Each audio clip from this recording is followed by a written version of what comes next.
Sea breeze and land bridge क्या होती है? स्पेसिफिक हीट कैपेसिटी इस प्रोसेस में क्या रोल प्ले करती है? High pressure and low pressure की इस प्रोसेस में क्या इंपॉर्टेंस होती है? चलिए इस वीडियो में इन सब के बारे में स्टडी करते हैं।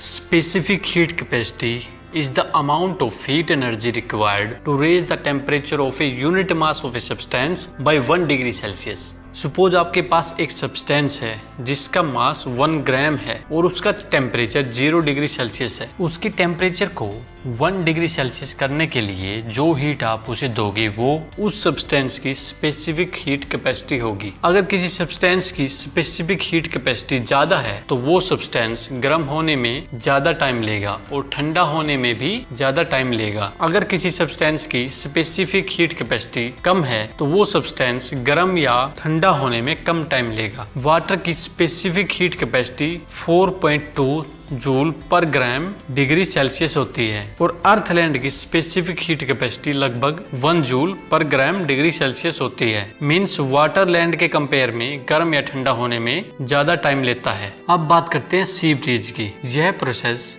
डे के टाइम होता है।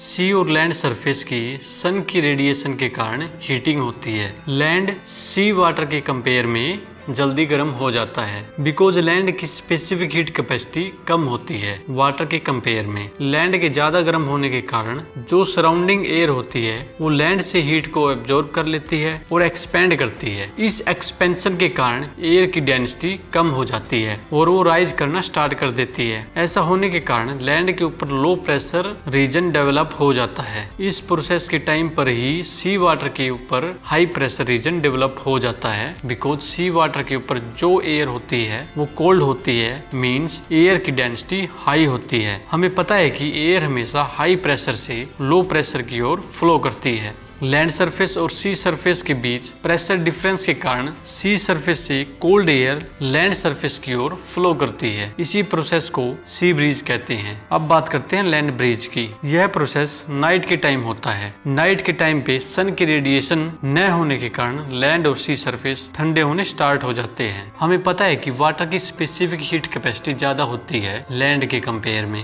सो वाटर ठंडा होने में टाइम लेगा बट लैंड बहुत जल्दी ठंडी हो जाएगी। सी वाटर का टेम्परेचर लैंड के कंपेयर में ज्यादा होगा। सी वाटर के ऊपर जो एयर होगी वो वाटर से हीट को एब्जॉर्ब कर लेगी और एक्सपेंड करेगी। मींस उसकी डेंसिटी डिक्रीज हो जाएगी और वो ऊपर की ओर राइज करेगी और इस कारण से वहां लो प्रेशर रीजन डेवलप हो जाएगा और लैंड सरफेस पे हाई प्रेशर रीजन डेवलप हो जाएगा बिकॉज वहां पर कोल्ड एयर होगी। लैंड और सी सरफेस के बीच प्रेशर डिफरेंस के कारण लैंड सरफेस से कोल्ड एयर सी सरफेस की ओर फ्लो करेगी। इसी प्रोसेस को लैंड ब्रिज कहते हैं। चलिए वीडियो को कैप कर लेते हैं। जब सी सरफेस एंड लैंड सरफेस के बीच प्रेशर डिफरेंस के कारण सी सरफेस से कोल्ड एयर लैंड सरफेस की ओर फ्लो करती है, इसे हम सी ब्रीज कहते हैं। जब सी सरफेस एंड लैंड सरफेस के बीच प्रेशर डिफरेंस के कारण लैंड सरफेस से कोल्ड एयर सी सरफेस की ओर फ्लो करती है उसे हम लैंड ब्रिज कहते हैं। सो गाइज, अगर आपको इस वीडियो से कुछ सीखने को मिला है तो कमेंट करके जरूर बताएं। वीडियो को लाइक एंड शेयर करें एंड चैनल को सब्सक्राइब करें। बेल आइकन को भी दबा लीजिए ताकि आप कोई भी वीडियो मिस ना करें। And finally thanks for watching.